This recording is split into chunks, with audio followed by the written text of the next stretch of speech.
যদি আপুনি হনুমানজীৰ 7 দিন এই গুপ্ত সাধনা কৰি লয় তেতিয়া চাব চমৎকাৰ। কি আপুনি জানেনে বজৰংবলীৰ সেই গুপ্ত কৃপা যাৰ জৰিয়ত আপোনাৰ জীৱন সম্পূৰ্ণৰূপে সলনি হ'ব পাৰে। প্ৰথম মঙলবাৰ ৰাতিপুৱা স্নান কৰাৰ পাছত হনুমানজীৰ মন্দিৰলৈ গৈ মিঠাতেলৰ চাকি জ্বলাই হনুমানজীক অৰ্পণ কৰক আৰু হনুমান চালিচা পাঠ কৰক। যেনেকৈ শ্ৰী গুৰু চৰণ সৰোজ ৰজ নিজ মন মুকুৰু সুধাৰি বৰনৌ ৰঘুবৰ বিমল যশু যো দায়ক ফল সাৰি।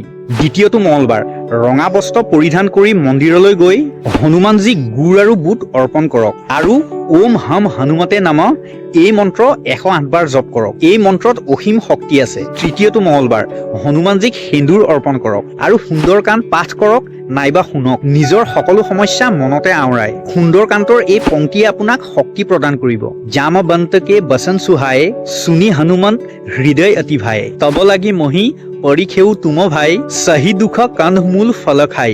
চতুৰ্থটো মঙলবাৰ যিকোনো দুখীয়া দৰিদ্ৰ আৰু খাদ্যৰ প্ৰয়োজন থকা ব্যক্তিক ভোজন কৰাওক আৰু বজৰংবলীৰ কৃপাৰ দৃষ্টি যাতে সদায় থাকে তাৰ বাবে প্ৰাৰ্থনা কৰক। প্ৰকৃত ভাৱ ভক্তিৰ দ্বাৰাহে ঈশ্বৰ সন্তুষ্ট হয়। পঞ্চমটো মঙলবাৰ হনুমানজীক তুলসীমালা অৰ্পণ কৰক আৰু তেওঁৰ পৰা নিজৰ সমস্যাৰ সমাধান বিচাৰক। তুলসীমালা হনুমানজীৰ অত্যন্ত প্ৰিয় হয়। ষষ্ঠটো মঙলবাৰ পিপল গছৰ তলত মিঠাতেলৰ এগছ চাকি জ্বলাই দিয়ক আৰু বজৰং বাণ 7 বাৰ পাঠ কৰক। বজৰং বাণৰ শক্তি সকলো প্ৰকাৰৰ ভয় দূৰ কৰে। বজৰং বাণৰ এই পংক্তিটোৱে আপোনাৰ ভয় দূৰ কৰিব।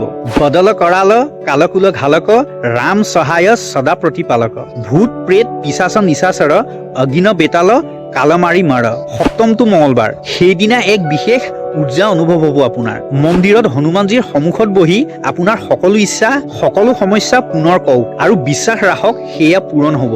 বহুত মানুহে এয়া অনুভৱ কৰিছে, আপুনি নিজেই গম পাই যাব। এয়া কোনো যাদু নহয়, বৰঞ্চ আস্থা সমৰ্পণ আৰু ব্ৰহ্মাণ্ডৰ উৰ্জাৰ সংগম হয়। মনত ৰাখিব এই 7টা মঙলবাৰত সাতপিক ভোজন অৰ্থাৎ নিৰামিষ ভোজন কৰিব, ব্ৰহ্মচাৰ্য পালন কৰিব আৰু সম্পূৰ্ণ শ্ৰদ্ধাৰে এই সাধনা কৰিব। হনুমানজীৰ শক্তি আপোনাৰ লগত আছে। আপোনাৰ প্ৰত্যেকটো বাধা দূৰ হ'ব, প্ৰত্যেকটো ইচ্ছা পূৰ্ণ হ'ব।